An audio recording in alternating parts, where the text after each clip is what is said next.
This conference will now be recorded.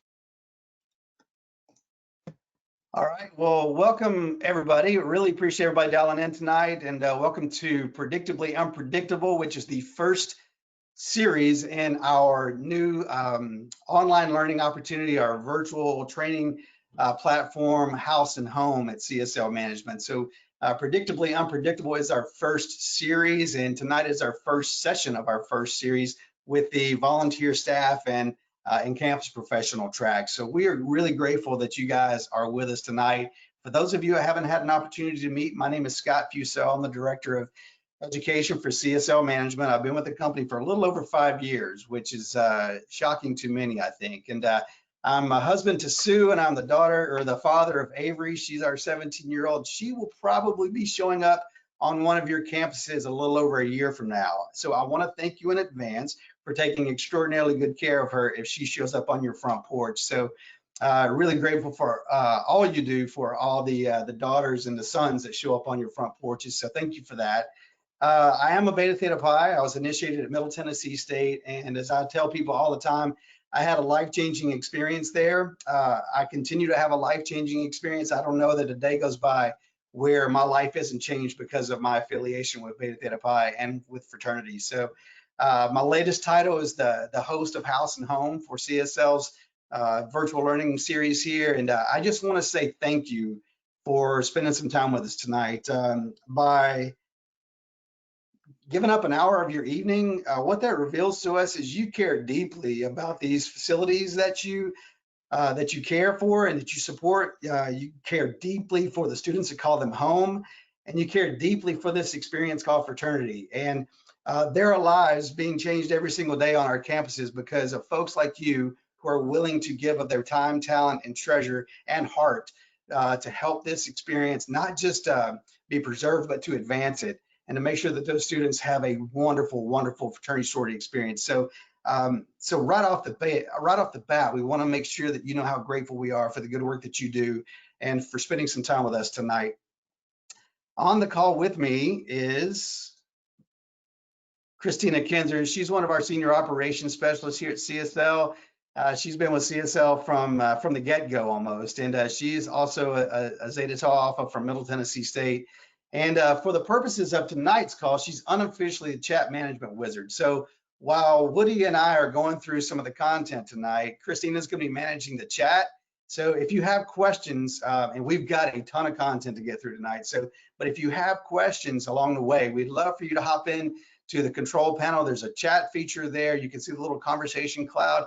You click that, you hop right in the chat, you're asked your question. Christina's going to jump in when she needs to, or she's going to save those questions to the end. But if you have a question, just hop in that chat feature, ask away, and let's make sure we have a really good conversation going virtually, not just verbally here. So Christina, thanks for being with us. Appreciate all you're doing tonight. All right, so tonight is really about sharing some of how we got here and painting a vision for where we are headed and providing a roadmap, some recommendations, and some resources for the path forward as we kind of build out this thing called House and Home. So let's talk really quickly about how we got here. Back in early March, we were putting the finishing touches on this really wonderful experience that we were creating for house directors. That is actually scheduled to take place next week. But if you will think back to what early and mid-March looked like, we had something very strange happen. This guy showed up, and all of a sudden, our world got just flipped absolutely upside down. So our focus went from creating this really wonderful summer conference for house directors to, okay, how do we bring first class, world class programming to house directors virtually? How do we make that happen? And then as that conversation continued to evolve, we were like, okay, well, we've been doing alumni summits with the North American Interfraternity Conference for a couple of years now. Why can't we do the same for volunteers and for fraternity sorority advisors and for National House Corporation professionals? Why can't we do that for them? Well, we decided we could. So that all led to what you're now experiencing, which is this new virtual learning series we're calling House and Home. So in addition to the educational sessions that we're making available to everybody, there are a couple of different ways that you can engage with this opportunity. And first is online. We're going to talk a little bit later about the CSL Housing Hub, but that is one opportunity we want to really encourage you to engage in. And again, I'll provide some more information on that as we wrap up. We always have really wonderful conversation going on via social media. So via Facebook, Instagram, and Twitter, we're doing the best we can to put the latest and greatest information out there for you to consume as we all prepare for a really questionable fall. I think there's a lot of questions that are still up in the air, and we're doing the best we can to provide resources via those platforms when we're not here on a webinar. So would encourage you to engage and follow CSL on social. And then I'll talk a little bit about the community piece. There are going to be nights where we have this house and home conversation, or we set up a webinar or a GoToMeeting where we just throw the educational content out the window and we just have a town hall type conversation. We are firm believers that we absolutely positively do not have a monopoly on good ideas, nor do we know every answer to every question, but we do believe that somebody within this group does. So you'll hear me say often that none of us know as much as all of us. So there are going to be times where we just set up town hall style conversations where we facilitate it. Everybody hops on, we have our question and answer session. Everybody leaves getting the information they needed that was very specific and timely for them in that moment. So you're going to see some of those opportunities pop up as we continue to build out house and home. The other thing I want to bring you up to speed on is our campus community groups. There are some of your campuses that have really wonderful community groups that are made up of the volunteers and or the house directors that support fraternities and sororities on that campus. If that is your campus, congratulations, that's awesome. If we can come alongside you and along that journey, and we can provide either content or we can present to your group, continue the training with that is very campus specific, we would love to do that. If your campus is one that doesn't have a strong alumni group where everybody's singing from the same sheet of music and everybody's trying to get on the same page, we would love to help you organize that and provide content for those folks to consume and to get on the same page and eventually roll out to their students in support of their fraternity and sorority experience on your campus. So those are three other ways that you can engage with house and home that have nothing to do with our traditional education sessions. So that gets us to today. So let's talk about what we really want you to get out of this session. With all of our sessions and our house directors, I think there are a few on the call tonight. You guys hear me talk every time when we're on a call that we really want you to leave these sessions feeling connected, confident, and compelled.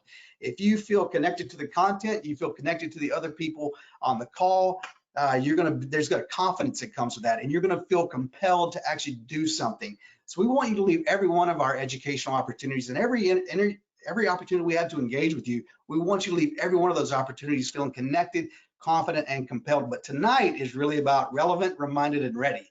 What do I mean by that? Well, the relevant piece is really trying to provide you some clarity on industry trends and the facts as we know them today.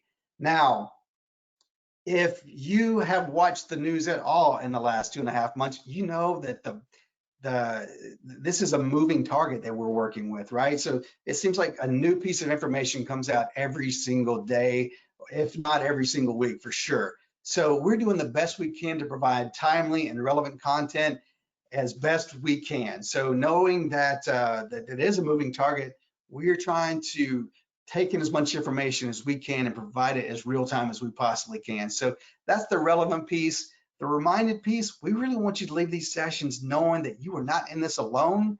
You're absolutely not in this alone.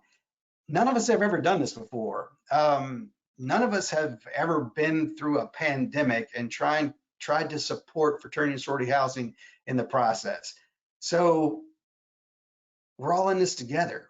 None of us have ever done this before. So we're all trying to figure this out together. So there's never been a more important time for us to come together as a community, for us to learn and teach each other.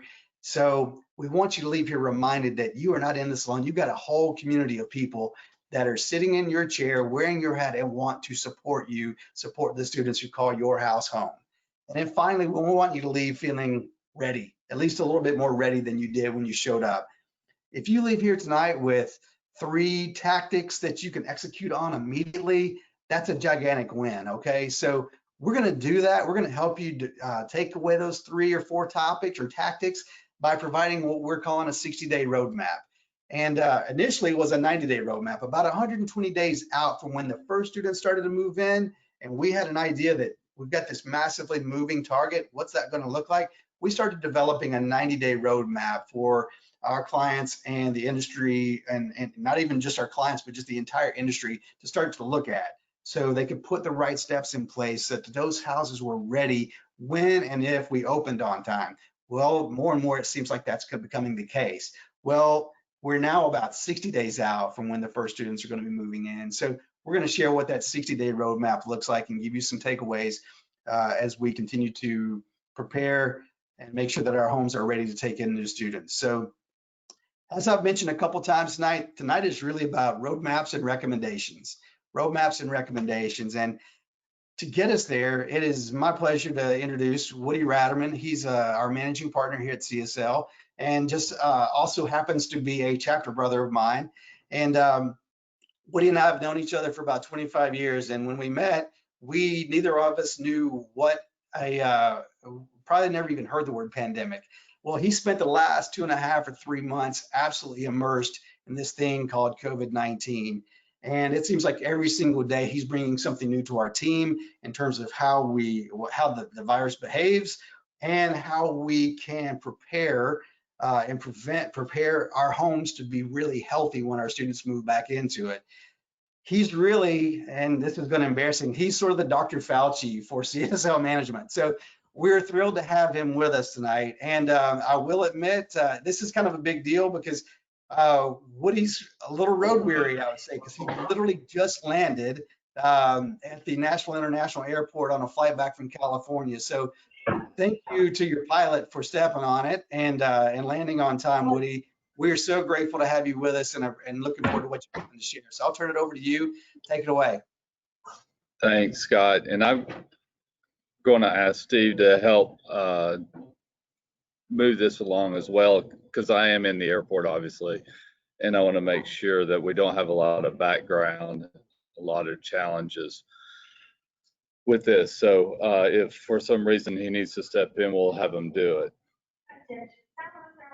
As you can hear that coming through. Hold on one second.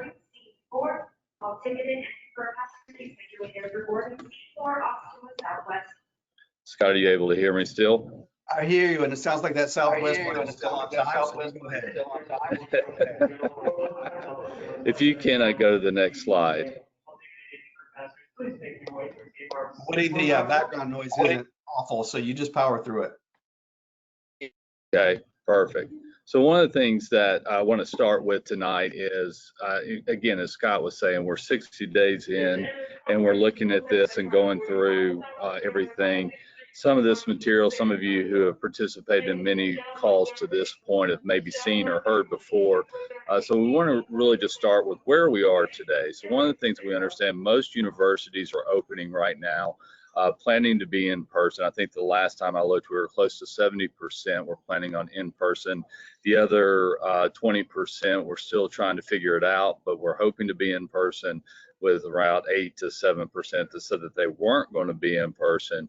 However, even then, we know that they may be opening facets of their campuses, like dining halls, even their dorms, things of that nature. So we're seeing more activity coming in. What we're also seeing is that some of the contingencies that are coming in place are related to we're going to come in a little early, maybe. We're not going to go on fall break after Thanksgiving. We're going to kind of stay at home or try to keep our students at home during the high flu season time, if you will, and get through that and then bring them back in January. So that's been the most common decisions that we're seeing out there in the industry right now.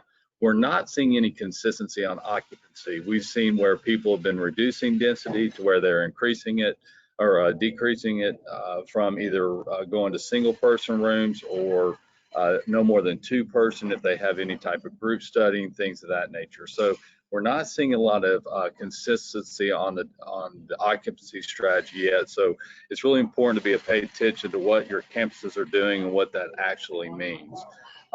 Organizations continue to evaluate options and what they're wanting to do. We're not really sure if we're going to do exactly what the university says we're going to do. We're looking at all the financial models. We're looking at the campus specifics that may inform our decisions. We're looking at the financial decisions as well. So it's not certainly going to be carte blanche. Some organizations may decide to continue to do that, but at this standpoint, we're not really hearing much as a definitive yet on our organizations as they continue to listen and learn like all of us. We do know students, for the most part, want to have an in-person experience. They value that. The online experience that they had there toward the end of the year didn't seem to go very well for many of them. So we know from their standpoint, they're wanting to get back on campus, have that true campus experience, which is great. But there still remains a lot of anxiety in terms of what happens if we open it up and now we shut down again. So the anxiety maybe 30, 45 days ago was, are we even going to open up? Now we see that a large majority of us are going to open up. So if we are, oh my gosh, what happens if 30, 45 days into it, we're spiking again, and how that goes. So a lot of contingencies related to that, related to discussions on sick rooms, related to what we do in terms of shutting down and how we can shut down quickly if we need to. And the last comment I'll make is we're certainly more reasonable right now in terms of our responses, in terms of trying to look at all the different angles and moving pieces that are going on right now with the pandemic, how it's impacting everything that's going on. So that's just kind of a broad overview of where we sit today as it relates to the response to the pandemic, what we're seeing coming out of the universities, how our organizations are preparing. But I suspect, and we've been talking about a lot within our company right now, is that the next 30 to 45 days, it's just going to speed up faster, right? So Scott, let's go to the next slide. And how are we doing on sound? Are we doing okay? Doing pretty good. Okay. So preparing for talking about, again, going back to the tool that Scott was saying on the 60 to 90 day reference to our tool, a couple of different things that we're recommending and want to really encourage you guys to be thinking about right now is, one, do your homework. There's a lot of tools and resources out there between our insurance partners, other vendor partners in the industry, your organizations. We're trying to gather all of those for you into our website and creating a hub, as Scott said. So there's a lot of different stuff that's going on there. We just uploaded our newest tool as well into the portal, if you will, really talking about some of the questions and things that you need to be asking yourself right now as you're trying to plan and go through everything from your own density and layouts of furniture to, do we provide PPE, and all these different things that people are being talking about right now as they prepare for the fall. We want to also engage. We have to play well together immediately on a lot of different aspects of this, whether it's with our organizations at the national level, our universities, other campus vendor partners, I should say, that are working. We all need to be talking. We all need to be collaborating on what's going, because it is certainly going to take a village to get through this. Communication is key, letting people know what we're doing, why we're doing it, how we're preparing, especially as we communicate to our parents and students as we're welcoming them back to campus, but also just making sure that we're sharing what we're doing, our ideas and strategies with our organizations and our campus partners as well, to make sure that we're all in sync. To that next slide, Scott.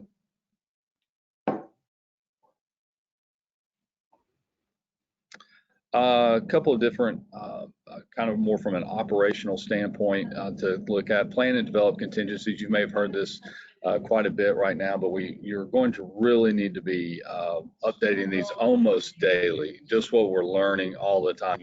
30 days ago, it was a lot more extreme to what we were needing to do. Now we're going into it, we're learning a little bit more about how the virus is spreading, how long it can last on a surface, and how effective the different cleaning techniques are. All involves the different contingencies are there. Obviously, on the financial front and the contingencies related to density, that is really an immediate question that you need to be answering right now, where your comfortability is going to be related to how many people living in the house, how much social distancing you're going to want to be trying to create within the house, where are you comfortable, into what your organization's expectations going to be.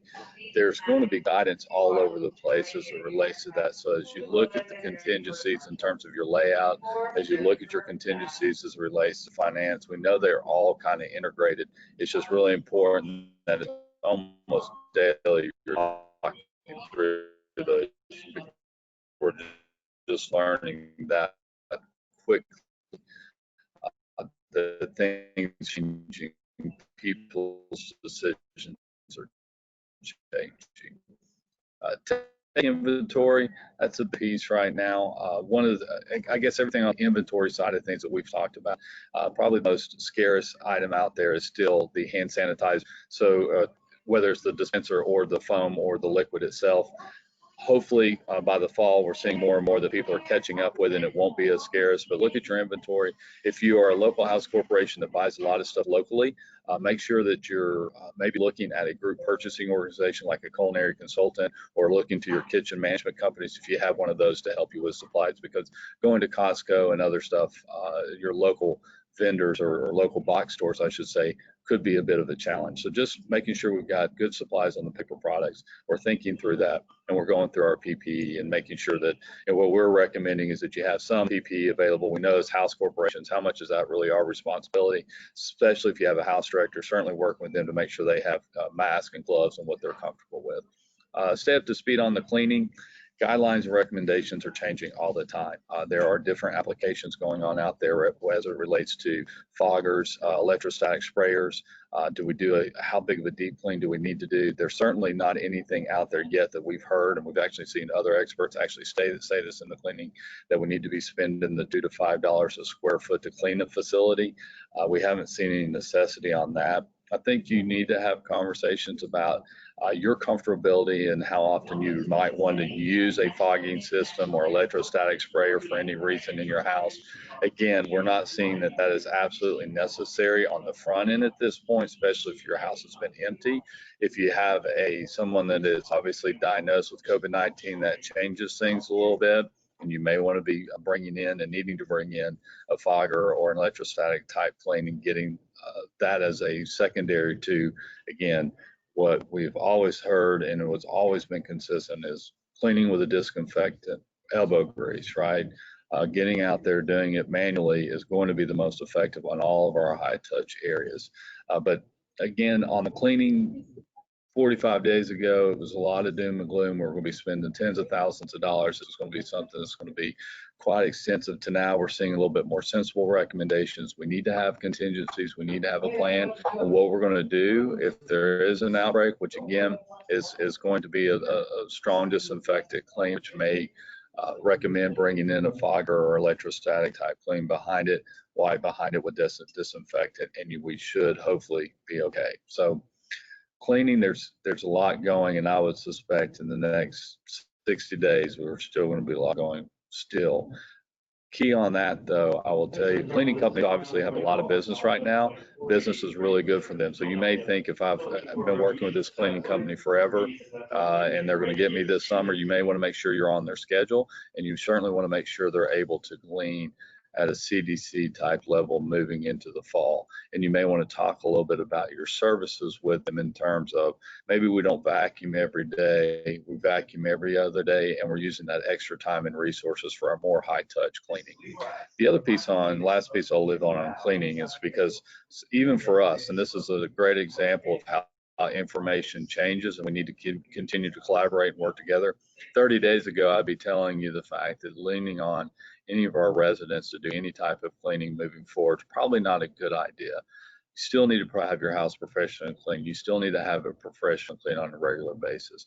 But we also think having someone come in on 2 or 3 times a day to do your high touch areas as a professional group is probably not financially sustainable for any of us. So is there a reasonable opportunity 2 or 3 times a day for our residents, working with our house directors? If you have a house director, sorry about that. Hold on one.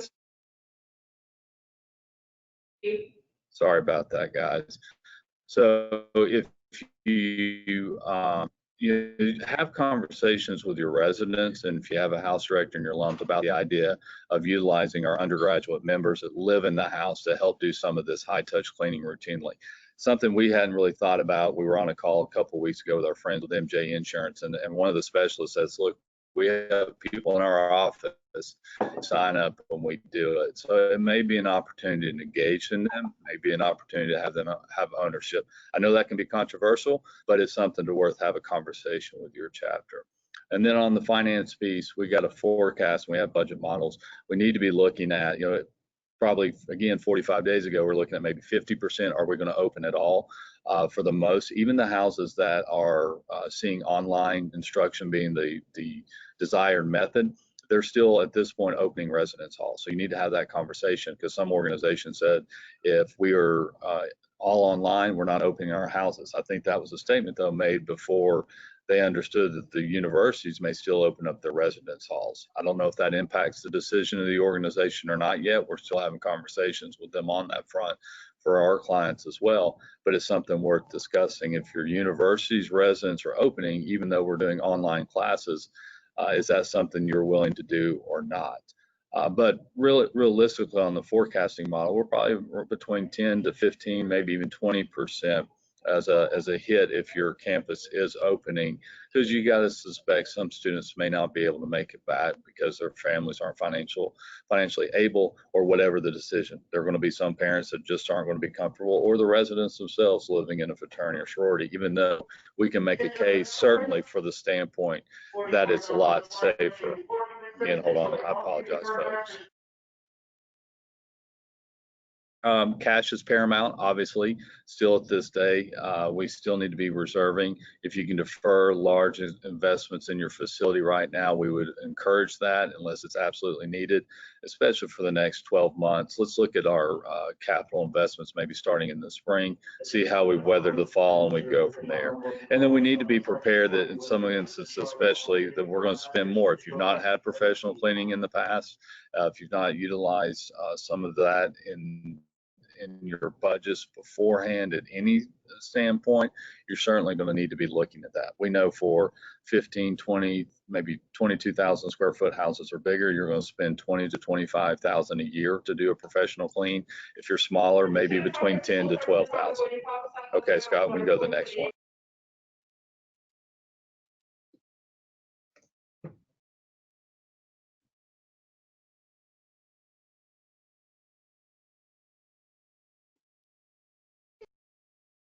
Okay, so here's just a couple, and this is where I'll end, just on a couple of quick to-do list items, right? We talk about our community, we talk about our 90, now 60-day roadmap operationally. A couple of to-do list things for you guys to consider. One, and I'm going to go through these quickly. You can find all this on our 90-day roadmap. I really want to give you guys an opportunity to ask some questions. We got Steve and Scott on, and myself, and we're here to answer any questions you might have tonight. But one is talking through food service. What are we going to do? How are we going to do it? If you have a chef, you need to make sure they have the capabilities to do what is going to be recommended in terms of food service moving forward, whether it's utilizing the ServSafe, what the health department may say, CDC. We got to make sure we have those capabilities. If you have a kitchen management company, a lot of them are already planning, and we'll have a lot of contingencies for you as it relates to plated meals, out-of-house meals, takeouts, things of that nature. Supplies, we've already talked about that. It's a good time to make sure you've got your orders being made, and that you're looking at what those initial supplies that you need to have at the house. Apologize, Scott.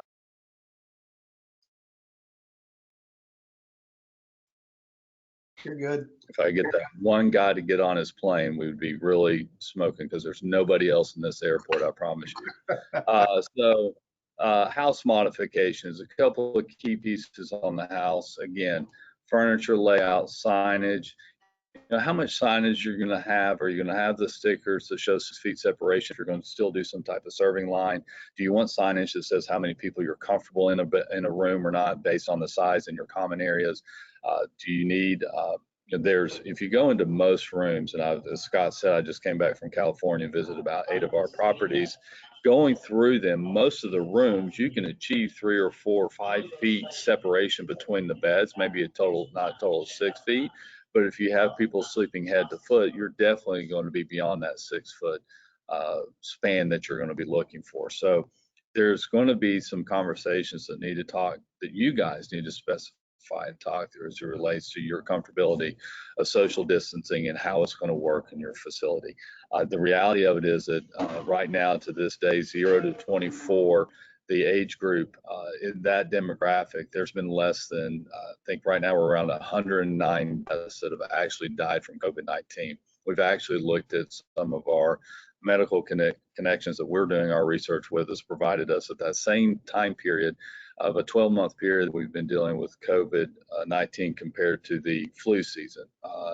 You're looking at 700 people in the same time period versus COVID-19 of 109. So it's just a demographic that hasn't been impacted as much. And so for when they're in their own home, in their own house, again, we got to be respectful, especially if we have a house director and our guests that may be vulnerable. But it's just real conversations. Are we going to be sitting there with a mask on, watching TV? How are we going to handle our restrooms? Can we actually govern and hold accountable that only 2 people may be in the restroom at one time, or whatever it may be? But those are just real conversations you need to be having on your house modifications. Schedule your summer deep clean, which is something I've already brought up. The move-in process. Again, obviously moving out, we had to do some very extreme, some of us, many had to take extreme actions in terms of providing social distancing, only allowing certain people on the floor at a time. We had them coming in one door and out the other. A lot of different components to how we normally move our groups in to the house. How are we going to attack that in the fall? How far do we need to attack it in terms of providing a safe area and a safe space for people to move in? I think it's very important that you have a plan for that, and you take a little bit longer, especially this fall, regardless of how comfortable you are with everything. Take more time to move people in. Limit the density, if you will, of people moving in all at one time. Because even if you're as comfortable, your residents and parents may not be. So you really need to find that good balance. Vendor expectations, real quick here. Develop something to provide your vendors, especially your routine vendors, and I think most of them will have it down by this time anyway. When they're coming to your house, PPE, that they are limiting their running through the house and where they're going, distancing, things of that nature. So their safety, and when I say here on the capabilities, what I mean about the capabilities really is your cleaning company, and having that conversation with their ability to clean your house effectively, given the COVID-19. Review of event calendars, that's really big. Looking at your events that you typically have through the year, go ahead and start having those conversations now. Are you going to have them? If you have them, where are you going to have them? Are you going to still have them at the house? So they're typically at the house. Are you going to require social distancing? You need to be prepared to whatever the local ordinances may still be in effect, because it is county specific, not necessarily federally specific. Right now we're here in Tennessee. We are already, I think, in phase 2, almost to phase 3 of opening. Just came from California, and they're all still wearing masks everywhere. So you do need to be very mindful of what's specific to your region and what you need to be looking at and how it can impact your event. Life safety and inspections is just something that Chloe on our team that deals with all of our life safeties and inspections, and Becky as well, came up with the idea of typically we've just adopted when our clients have come on and worked with us, we've adopted when their inspections typically took place.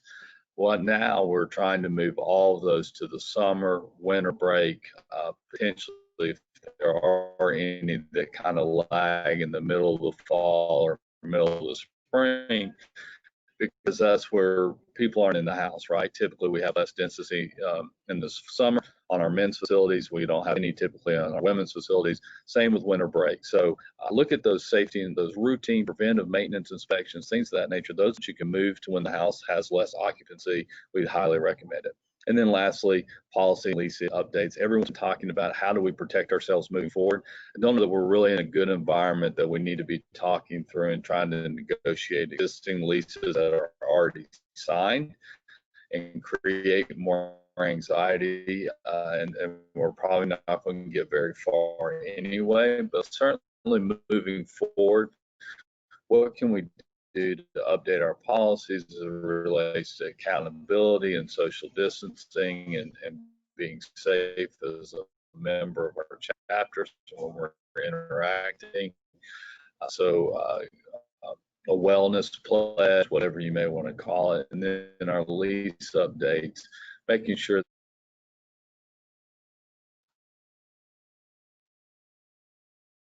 And I think we just lost Woody, so I'll wrap it up there. So Fund and not refund, so that they can have some confidence and understanding exactly what it means when they sign our lease. Something that we can offer as organizations, the rental.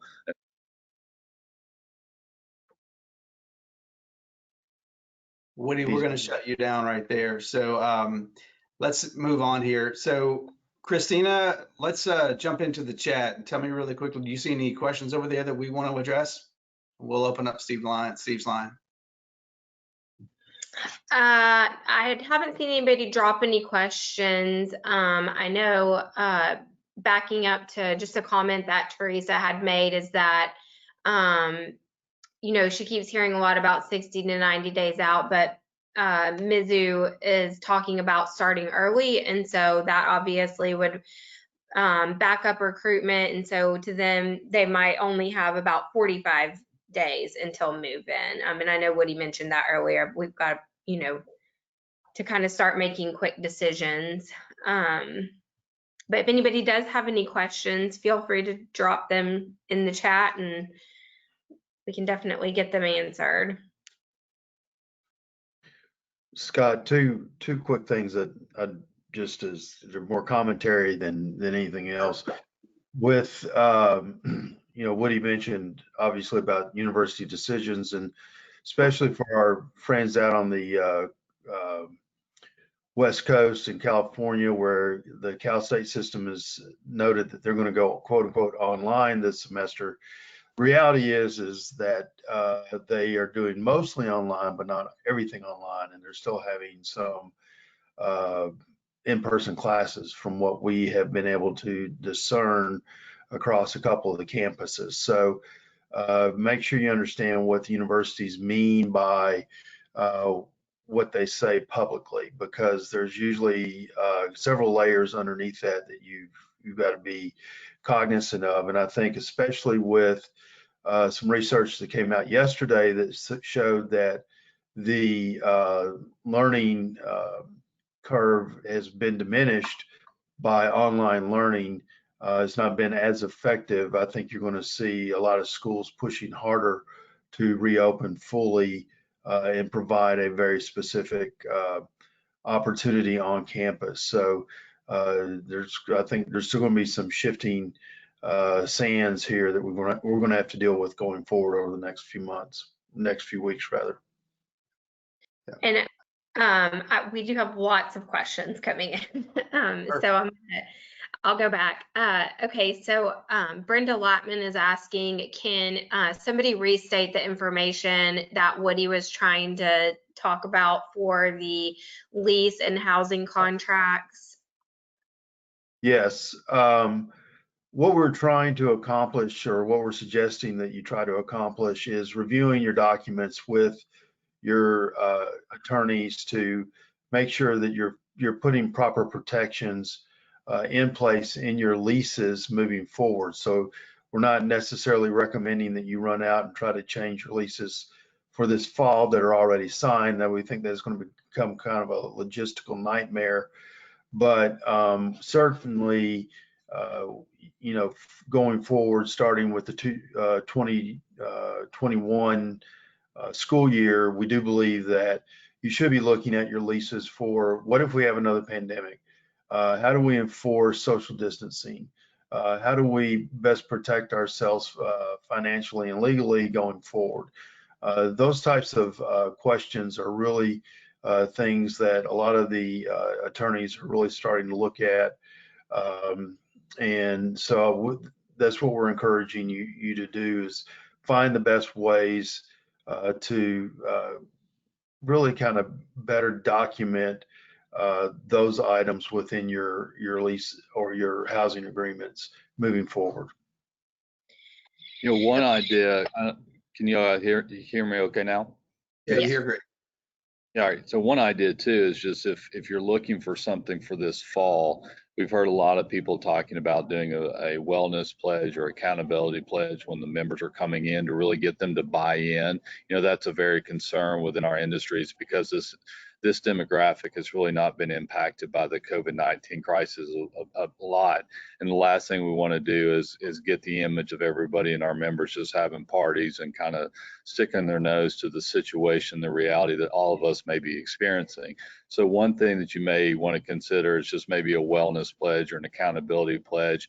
And I know we have kind of some of those examples of MJ Insurance and a few others have put together that are out there on our website. Should be under either the contracts or the operations side. Great. Well, we'll talk about that a little bit later. We'll give people pointers on where to go for that information. Thank you for that, Woody. Christina, what other questions you seeing? Okay, so then Kate Feldhouse is asking if CSL is working with the FHC to discuss the financial impacts that the longer breaks are going to have on individual lease agreements. Are you speaking, when you say FHC, are you talking about Pi-Phi's Fraternity House Corporation? Do we know that? So or- I'll clarify. Okay. Okay. Basically, what I was asking there is if, like, currently we are on a 10 payment cycle, and we're seeing that a lot more time is being spent than before where the house is going to be closed. So I can't justify to parents not only a meal plan, but a cleaning service, all of those, when they are spending more time at home than ever before. Sure, and I know that's something that they all organizations are tackling right now, and I don't know that anybody has the perfect answer yet in figuring that out. And it is going to be so camp specific in terms of how many weeks could be potentially impacted or not. I know that they are thinking through it. I don't know that they have the full impact. Obviously, we're all working to want to try to minimize what the overall financial impact of it is. One of the things that we have to look at as organizations is figuring out how we can best serve and provide some flexibility in this while not also just draining the bank so far. I mean, the reality of it is apartment complexes aren't necessarily going to be providing a ton of flexibility in their leases, and they didn't when things shut down, right? So that's very hard for us as a membership driven organization. And when we're wanting to be fair to our students and we're wanting to do what's right, but at the same time, we're running a business. So I don't know that anybody has the crystal ball on that. I know that everyone is trying to work and better understand what that impact is and where we can provide the necessary flexibility without being too detrimental to our overall budgets. So I would say, yes, there are a lot of conversations going on that front, but I would say we don't have all the answers yet. Just as an add-on to that, Woody, to go back to your point about having those discussions now with your vendor partners, your kitchen management groups, if you have one, with your cleaning company, even if you don't have that with your employees, just making sure that everyone has a good handle on that whole situation, and really talking through if X, then Y, making so that everybody knows the expectations going up front. I think that's where you'll have your biggest budget impact at the end of the day. Great. Christina, what other questions you seeing? Okay, I think Lori Eldridge was asking what our thoughts are on sleeping porches, and I know that we've had lots of conversation around this, and we do have some ideas. Yes, and I'm sure Steve might have a few to share as well. But one of the things there is that we're looking at all kinds of different possibilities there, and it's really going to come down to organization specific and comfortability, along with what's being done at your campuses overall. We are seeing certainly reducing density is the goal. Can we utilize our day rooms? How much of it, how many beds can we put in our day rooms versus leaving them in the sleeping porch? If we leave beds in the sleeping porch, how much, again, going back to what I was saying about layouts, if you have 3 feet between the bed and they're sleeping head to foot, you're going to get that 6-foot difference in terms of social distancing, right? So how much are you comfortable with that as it relates to bringing people into the day room, and what your house will reasonably accommodate? What the attorneys will tell you is what everybody's worried about, liability in different pieces, and the attorneys are will tell you at this point, as specific as an attorney will ever get right at this stage of the game, is basically you have to utilize best judgment and what your facility will allow you to do. And we understand some facilities will allow more flexibility than others. So you need to do what's best and what you can most accommodate in your facility. I think another thing that we hear about are barriers, and that's something that we have some concerns about. I'm sure we're certainly digging in and figuring out what are some of the best options as it relates to a barrier. But if you think about your sleeping porches, now we know we've walked into hundreds of sleeping porches and we see sheets, we see blankets and everything already hung up and dividing beds in different scenarios. I know our fire marshals would not like to hear that or see that, especially if there was a fire. So you need to really think through the barrier standpoint. And again, what is reasonable and what is sensible, and what we're trying to do within our homes, and just using some common sense on that front. That's where we are, and we've worked with our clients in terms of getting the interior design people in. We've had our handyman in. We've been in. We've utilized even architects that are willing to do some of this stuff at a very low cost, and helping you figure out those designs and figure out the best way if you need to reduce density and how to do it.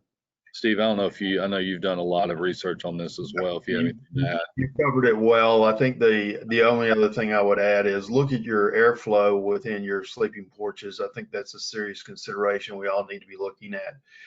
We're actually working with a couple of HVAC vendors to try to come up with a way to look at that airflow throughout the house, much less the sleeping porches. So one of the ideas that we've been kicking around as an example is putting attic fans in the sleeping porches to actually just suck the air up and out of the house, out of the sleeping porch, and constantly bringing fresh air in.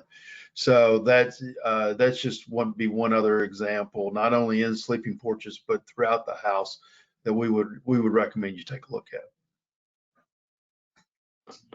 Great question. What else do you see, Christina? Okay.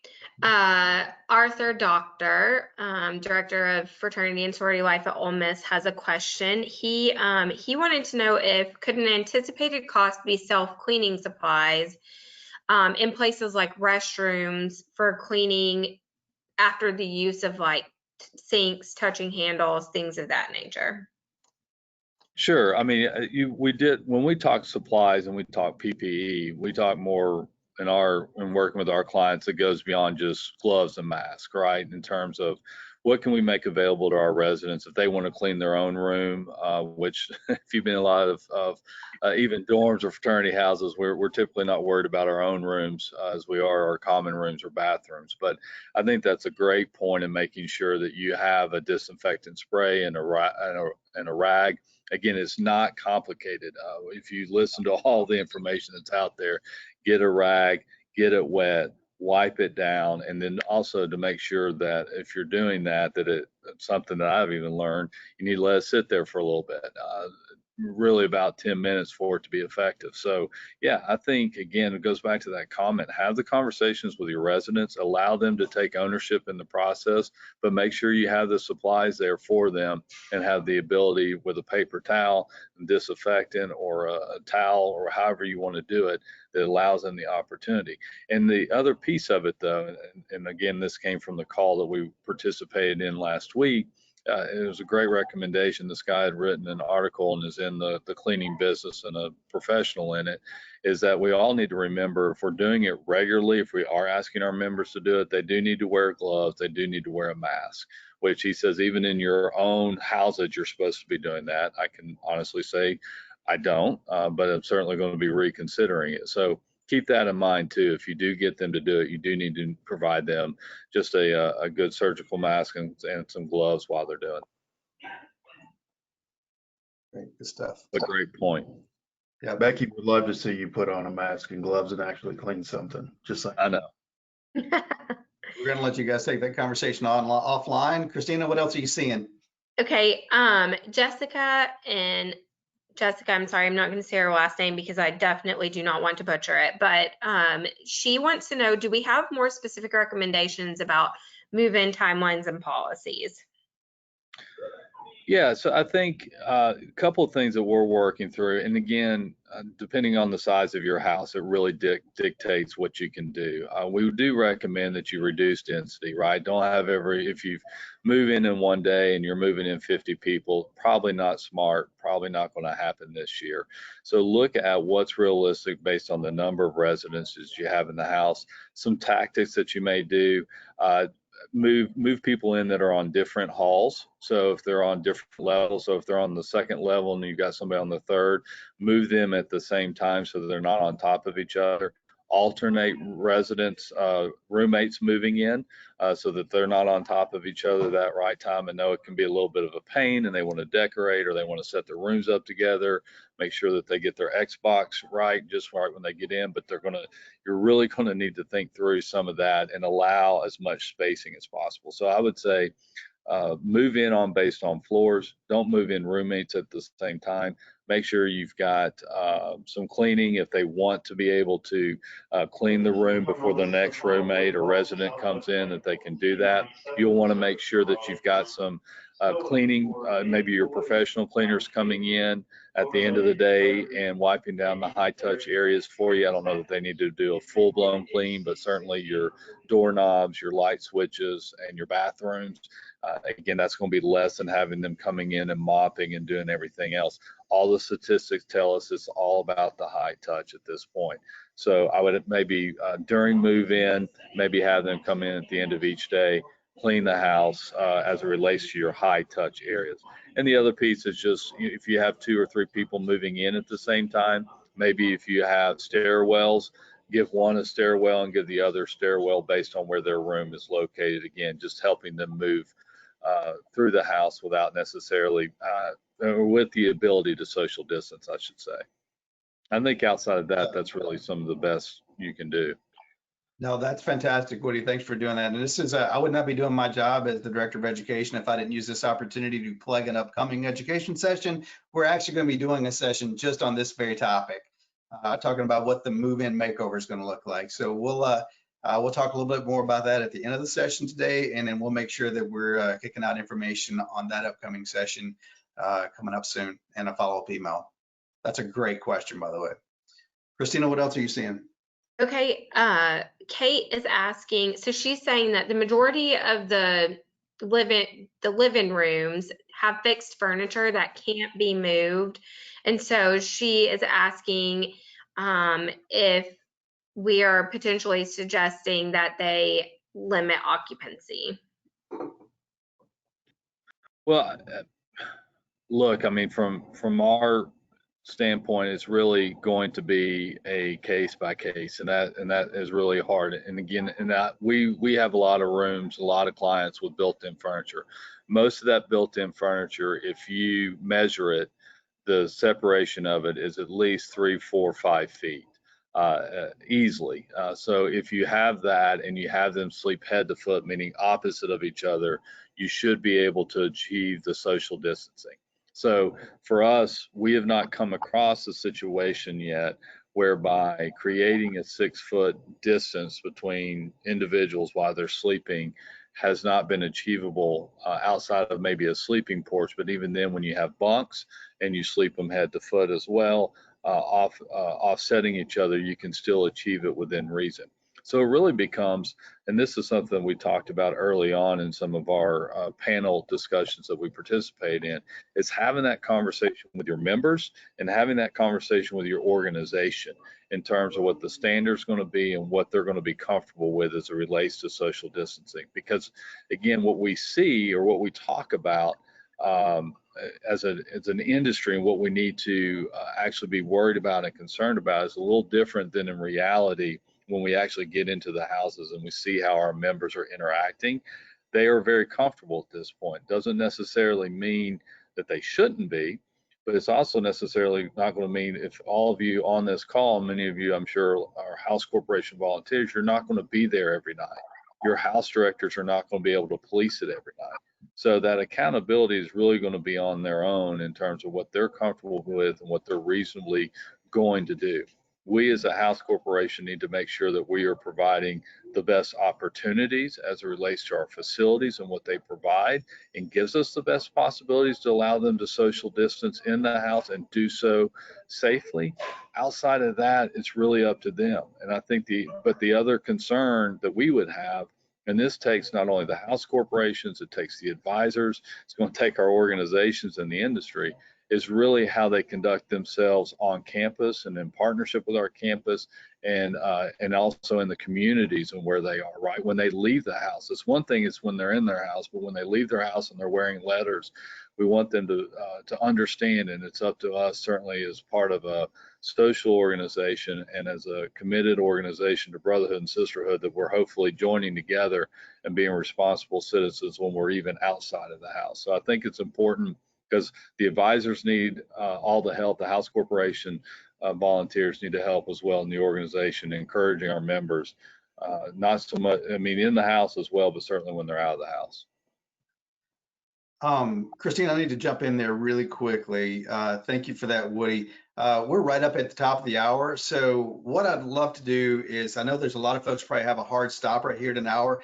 So I do want to make you aware of a couple of additional resources we have available. And then we'll let those who need to drop off, go ahead and drop off. And then for those who still want to have a question answered, we'll stay on as long as we need to stay on. So, but I do want to make sure everybody's aware of a couple of different resources and some walking away points. So let me cover that really quickly, and then we'll stay on and we'll finish up the question and answer session once we've finished up the content. So just a couple of other things to make everybody aware of.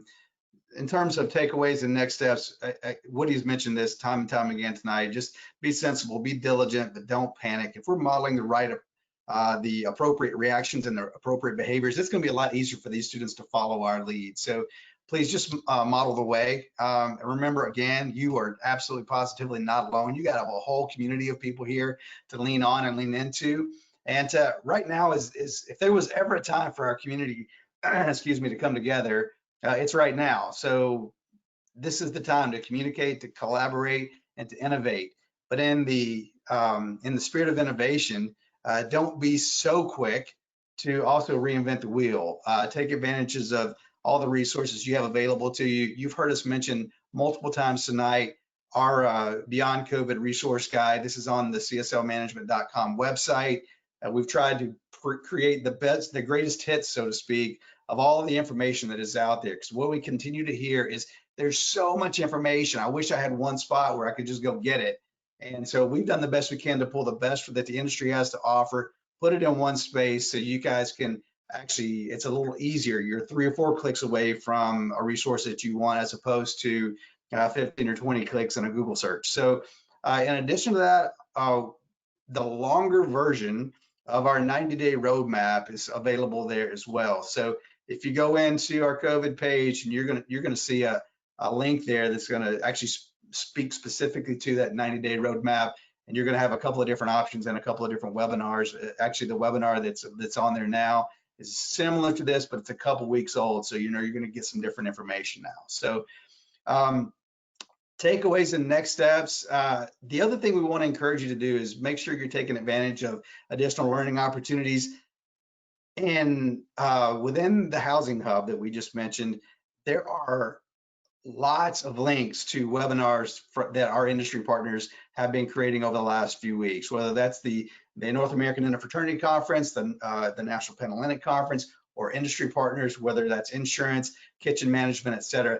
This industry has really come together in a big, big way to put incredible resources out there to help us prepare for this fall. So there's going to be links to most of those webinars within our website. So I'd encourage you to go and take in some of that content. And then the other thing is just join us for our next House and Home series. Here's a look at what's coming your way. On the 25th, we're going to have a session on responding to the university's plans, kind of giving you an overview on what to look for there. On the 9th of July, we just hit on this a little bit ago. We're going to dive deeper into what the move-in process can look like. And then on 7/23, July the 23rd, we're going to talk about social distancing in these chapter houses. We're social organizations. Yeah, we're telling people to disconnect. We're in this place where we do connectivity really, really well. So we're going to talk about what that looks like in the dining room, what that looks like in the chapter room, et cetera. So, and then if you have a house director and you would love for them to consume some additional training and education this summer, we're doing these similar sessions every Friday at noon. So please forward on the information, let them know that this opportunity is available to them, and we would love to have them join us on Fridays. And again, every one of these sessions are free. They're at no charge whatsoever. We just need you to register at csladvance.com. And then again, we just offer up the opportunity, or would ask you to please stay in touch.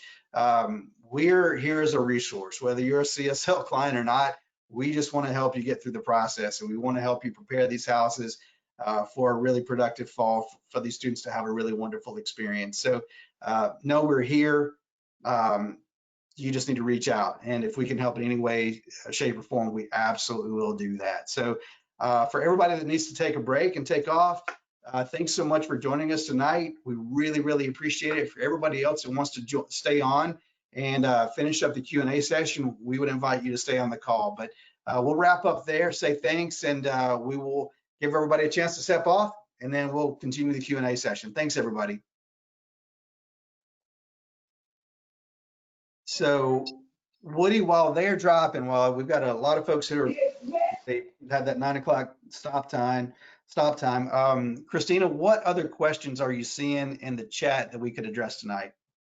Okay, so Jean, my gosh, you can tell that my brain has finished for the day. I can't even read anymore. Jean has asked, are masks recommended in the facility at all times?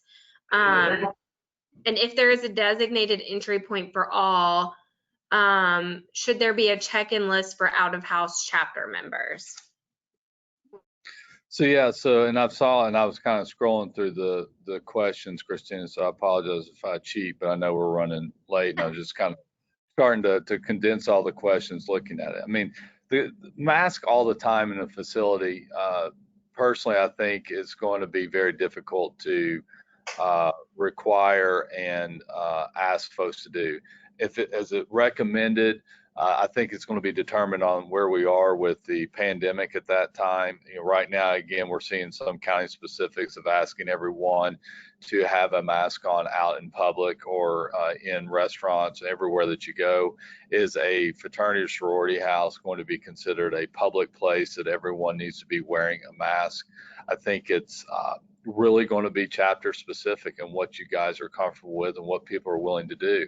I think you need to be very mindful of that. Our cleaning staff and whether you have a vendor or an employee, that they're wearing a mask when they're doing their work. Our food folks, for certainly, depending again where we are in terms of the stage of the pandemic, and then having PPE available for our house directors if they're more comfortable in that scenario when they're out and amongst the group if they need to have that. But sitting around again, watching TV, interacting, socializing, I think it's going to be difficult.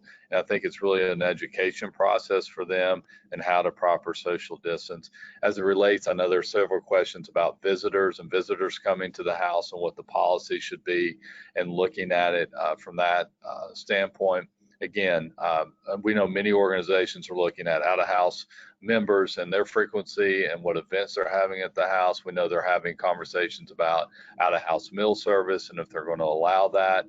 And I saw one comment here on the chat is we're going to learn more in July, and that's true. I think when the House Director is part of a task force, we're going to continue to see and see more, especially I think as we've had a lot of states open up. We've had a lot of people obviously out demonstrating, and seeing what the numbers do in the next 30 days, I think will be very telling on some of the stuff that we need to be looking at. But I think, again, it comes down to common sense and being smart, and that if we know that there is a lot of activity going on, if it's flu season, or if we know, again, that we've got a lot of spread or we're seeing escalations in numbers, yes, you need to be potentially limiting people who are coming to your house, and you need to talk to your members about that. In terms of having people sign up, doing temperature checks, all these different things that we were certainly talking about 30 days ago, I don't understand at this point how we can feasibly do that on a consistent basis. This is a residence home. It's still a fraternity and sorority social aspects. And I think we need to pick the battles that we think we can win, we can be effective, and then do our best to provide as many contingencies as possible for our members as it relates to visitor policies, cleaning, social distancing, things of that nature. Just everybody wearing a mask in common areas. Are they going to grab it when they come out of their room? Are they going to really leave it on the whole time as they're sitting there just talking to each other? All those different pieces, I think, are challenges that we may not be able to win.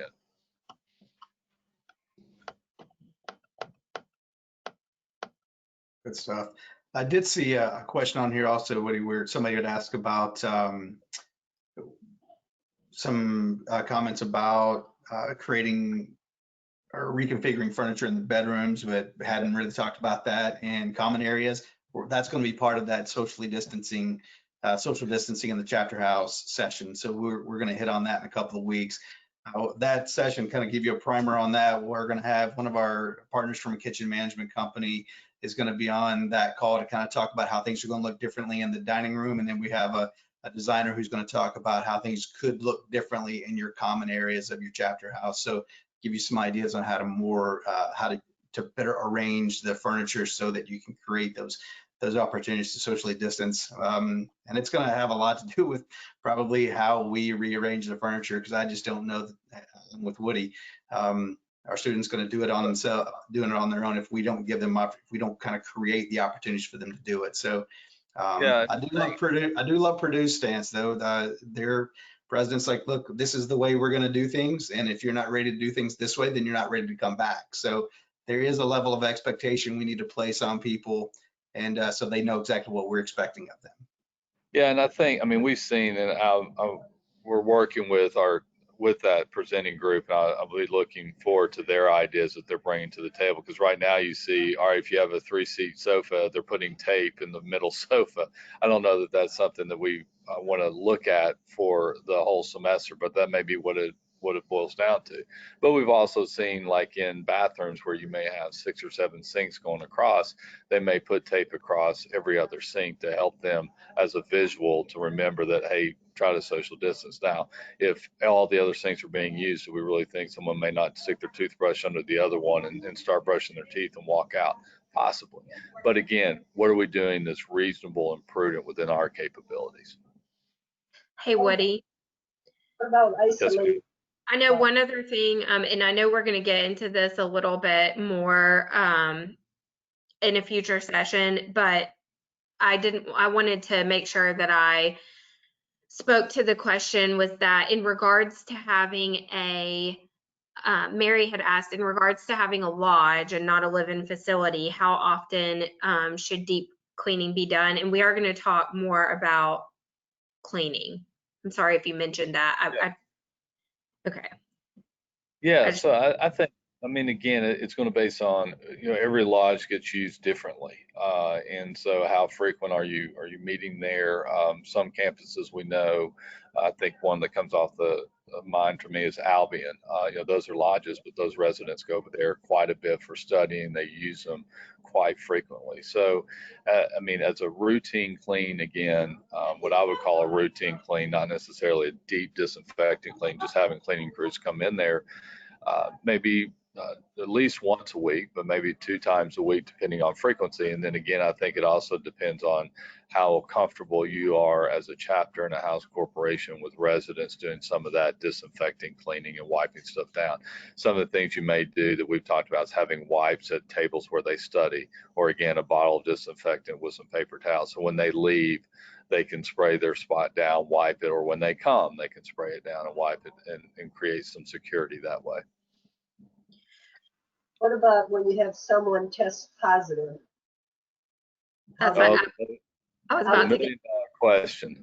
get. Yeah, so I think there, there are a lot of different scenarios that people are going through right now in their mind, because one of the things is, do we allow them to quarantine in the house? Do you have the ability to provide a sick room?